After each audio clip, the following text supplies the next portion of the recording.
Então temos em nós a presença de Deus, e torna-se necessário que façamos uma busca interior para podermos dispor de instrumentos que nos conduzam ao enfrentamento dos nossos conflitos existenciais.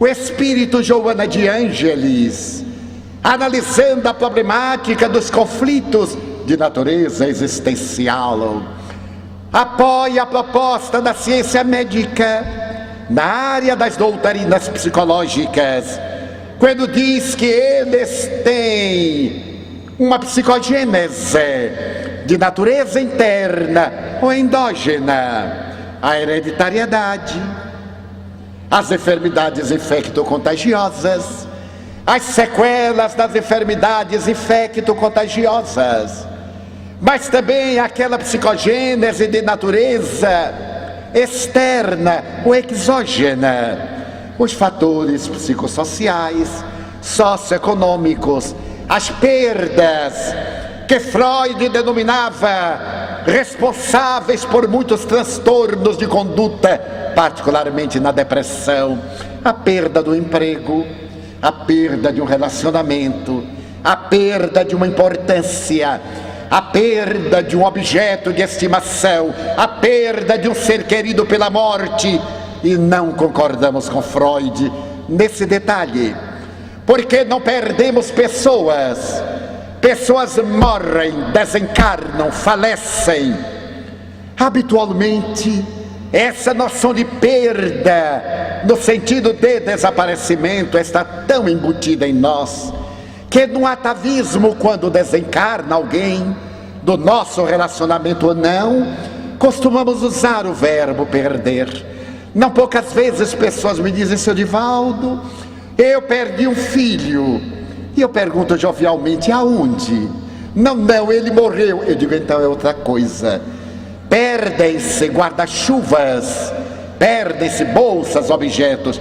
Pessoas desencarnam porque há em nós um mecanismo inconsciente para negar a morte, para nos não referirmos à realidade da morte como que postergando esse fenômeno ele não acontecesse.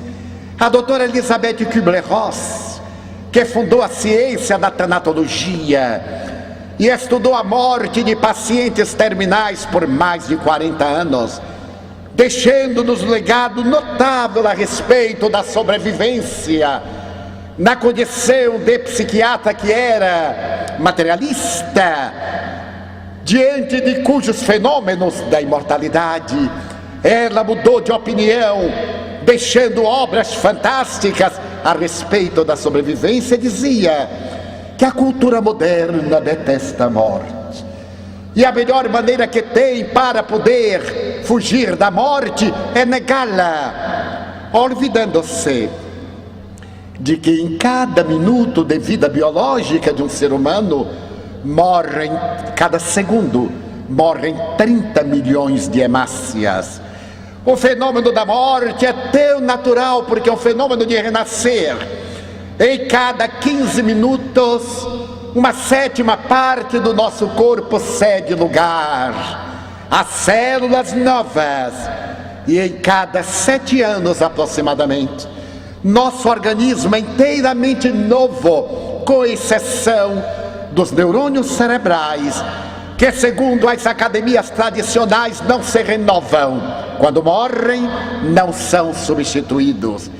Equivale dizer que uma pessoa de 70 anos já teve 10 corpos e não notou.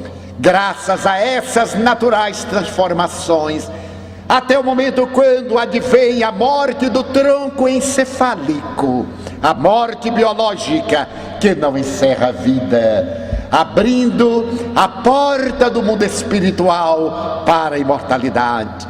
Dessa forma, essa maneira de postergar a morte e de negá-la leva-nos a graves conflitos existenciais, porque estabelece um medo patológico.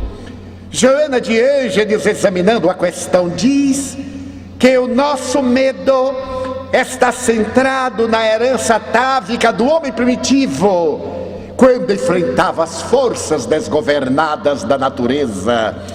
A sua primeira emoção foi de medo, diante do caos que ele não sabia entender.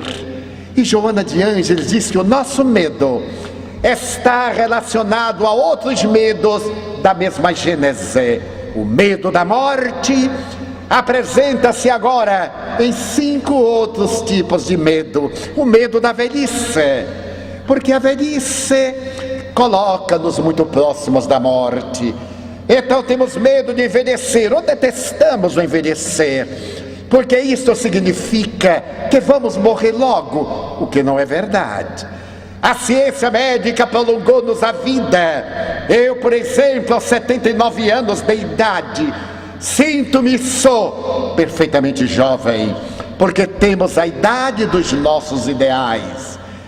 Mas nós, na velhice, passamos a ter medo da morte, porque a morte está próxima.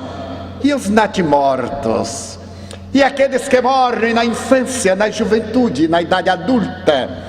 Hoje, no Brasil, e particularmente no Rio de Janeiro, morre-se quase muito mais de balas perdidas do que de enfermidades nos hospitais. Então a velhice não pode ser uma síndrome de morte próxima, embora biologicamente seja natural.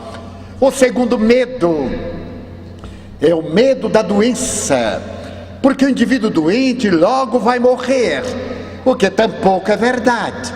Eu conheço doentes que conseguiram matar a família inteira. Há doentes que não morrem nunca. Os saudáveis preocupam-se e eles vão enterrando-os todos e ficam com a herança para manter a sua doença. Então nós temos o medo da doença, porque isso significa que a morte está próxima, o que também, repetimos, não é verdade.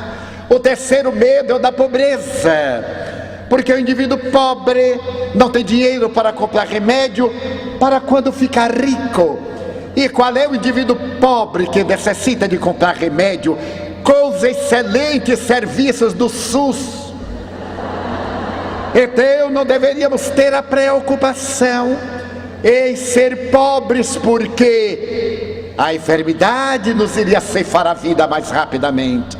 O quarto medo é o medo da morte de um ser querido. Todos nos preocupamos com isto. E muitas vezes em nossas reflexões interiores dizemos: prefiro eu partir ao ser a quem amo, a quem dedico a minha vida. Mas as inexoráveis leis imortais estabelecem muitas vezes diferente, arrebatando o ser querido para a prova de quem fica e libertação de quem parte. E o medo final é o medo da opinião alheia. Temos um respeito mórbido pela opinião alheia, mesmo que essa opinião tenha o valor que lhe atribuímos. Para que possamos superar esses 5 tipos de medo, a crença na imortalidade da alma liberta-nos